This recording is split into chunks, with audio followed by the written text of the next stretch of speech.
It's a sunny day here in London town, but as ever, sometimes it's sad to have to report certain bits of news, as you can imagine, chums. And a lot of people got in touch and asked me, Neil, as ever, did you ever meet Val Kilmer? Well, it will come as no surprise, yes I did. And of course Val Kilmer for many people was one of those, sort of a modern day Rat Packy type person, wasn't he? If you remember, there were a few of them, Kiefer Sutherland, I think, not Matt Damon, who was the other Matt, you know the one I mean. They sort of perpetuated them all in the sort of late 80s, middle 80s as this new lookout bunch of very good looking guys that were going to take the world by storm. And Val Kilmer did, all thanks to that movie alongside Tom Cruise in the original Top Gun. Now, by the time that I'd met Val Kilmer, things weren't exactly going to plan. It's a weird thing when you think about it, because one of the people that he emulated and he told me a lot about was none other than his hero, James Dean. And he, like a lot of actors, they like other actors, don't they? They say, oh, that's the person that really, got me interested in acting. I was fascinated by it, that sort of stuff. And I think for Val, the hardest part really was the fact that he was such a good looking guy that people just wouldn't let him become anything other than a pin-up, He was a good actor, but of course by the time he'd been in things like Top Gun and Batman, when I met him, he was over here in around about 2005. And what was interesting, I don't mind sharing, we haven't had a wave, have we, chums? What was interesting about that, right, was he was at the Playhouse Theatre.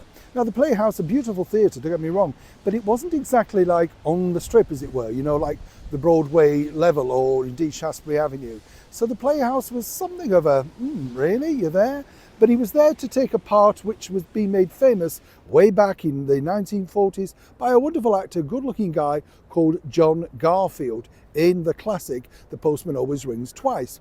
A difficult role to take on for anybody, right?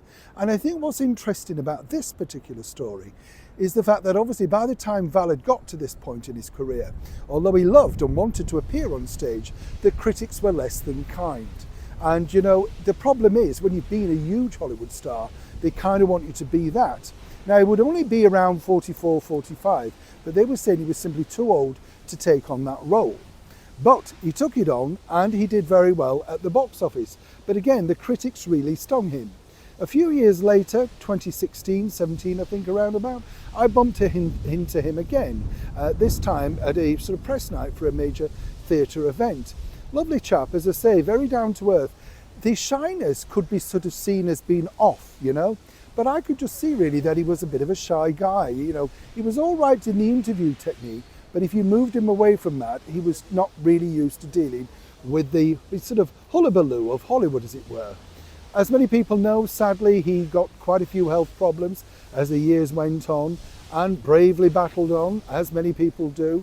And sadly, as we now know, we lost him at a very, very young age of 65. I remember him saying to me during the interview that he wanted to play parts that he got older, when when his looks finally faded. But as many people realised, and I realised interviewing him, Val couldn't let those looks fade because he felt in the end that this was the only validation he had. He'd been such a good looking chap that in fact if he lost the looks, then, well, what work would he get? Hence the reason he had quite a bit of extensive facial surgery, not always to the best look.